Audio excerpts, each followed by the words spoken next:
Мен Сәдуақасов Мейрамбек, Қызылорда облысы Қазалы ауданынан келіп тұрмын. Ағам Жеңіс екеуміз 2019 жылдан бері 2021 жылға дейін құлдықта болғанбыз. Осы шағымданып атқанымызға 1,5 жылдай болды ішкі істер органдарына. Олардан ешқандай нәтиже болмай жатыр. Ол сіздерден сол жағынан көмек сұрасақ па дейміз. Іс қысқарып қала береді. Ұрып соққан, суға батырған туралы 3-4 куәміз бар. Олар жауап берсе де іс әрмен қарай жылжымай жатыр. Осы 1,5 жыл болды.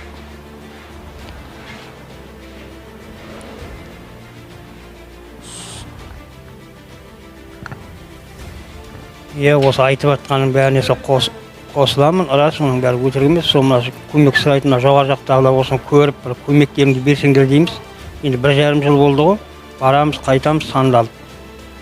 Соған мына келіп көмек сұрап жатыр. Жан жақтан осыған көмек берсеңдер дейміз сіздерден. Тілейтініміз сол. Айтатын.